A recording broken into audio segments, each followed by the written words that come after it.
This week I've decided to somewhat spontaneously come down to the Snowy Mountains. It's been about 7 weeks now since I did my race here, and I'm feeling recovered from that.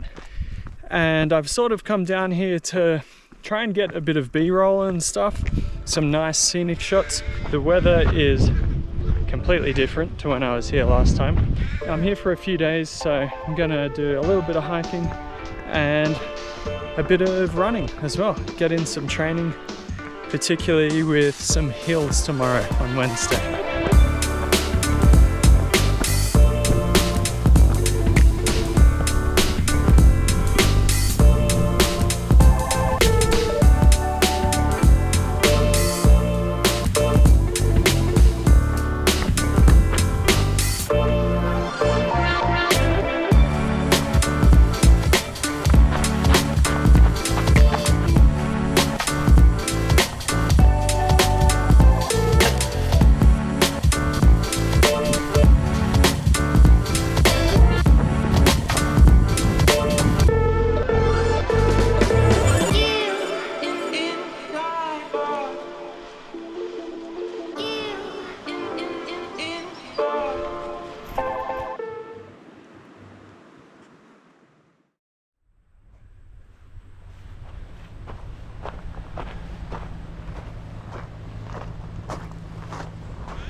It's Wednesday morning now, and I've made my way over to, I think it's the Merritt's Nature Walk, which is right around the finish line of the Kosciuszko 100. Making my way up rather than down though, so it's just in between where the finish line was at Threadbow and Eagle's Nest. And I gotta say, when it's not pouring down rain and I haven't already done 100 k's, it's actually really nice. It is really steep though, probably going to go up about 500 meters to get to the top in only like 3 or 4 k's. So yeah, good workout for the legs.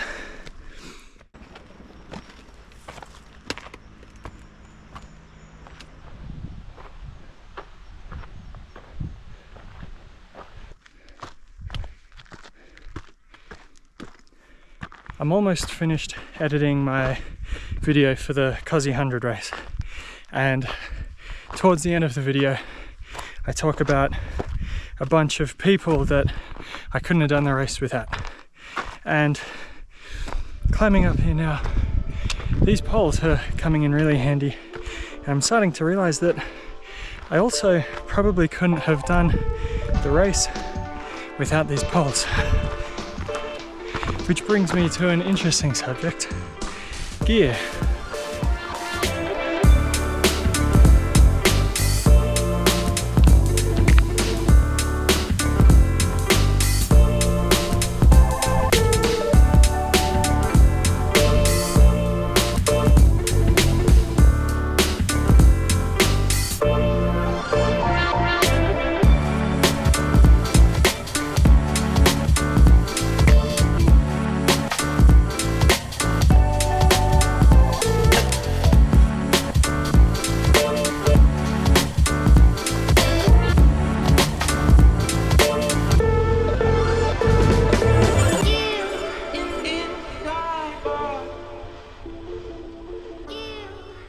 Some gear has just been a total game changer for me. These Injinji socks have kept my feet comfortable and blister free even in really long ultra races. These Hydro Pack flasks are really easy to open up and refill on the go. And these both sort of fix small but really important problems for me. There's other gear though that helps a lot, but it also changes how you move as well. I just got some Lucky poles, which seem to be the go-to poles for a lot of trail runners. They're great for taking some of the strain off your legs, especially in long endurance races where muscle fatigue can be a real problem. But there is a trade-off. They shift the workload, so while your legs get a break, your upper body is working harder and you're using more energy. If you always train with poles, you'll get really good at using them, but you need to be careful not to rely on them too much. And that brings me to another piece of gear that I think people sometimes rely too much on. Cheers. Oh my god, cheers. I really like these Hoka Speedgoat 5s. They've got a fair bit of cushioning and some nice grip on the bottom, and they feel nice and sturdy. All those things sort of help to make it a little bit easier to run in. But sometimes I worry about what I'm making my body adapt to. A more cushioned shoe, or one with more arch support or more of a heel to toe drop, can make running a little bit easier on your legs. But your body adapts to what you make it do most. If you always train in shoes that do some of the work for you, your body won't build the same strength and resilience that it could. Sometimes I feel like we can use shoes to try to mask injuries or problems that we have with our running.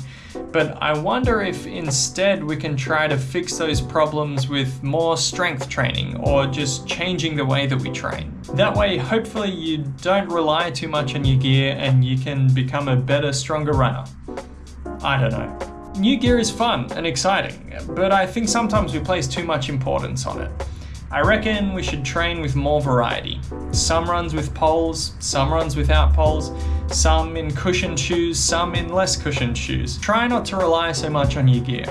And if you already do, consider trying to wean yourself off it gradually. Our bodies are incredibly adaptable, but that adaptation has to happen slowly over a long period of time. At the end of the day, the goal isn't to have the best gear, it's to be the best runner that you can be no matter what kind of gear you have. So mix things up. Challenge yourself and don't be afraid to step outside your comfort zone. Anyway, that's it for this one. Let me know in the comments if there's any gear that you swear by, or if you feel like there's any gear that maybe you've relied upon too much. Anyway, thanks for watching. Cheers. PlayStation.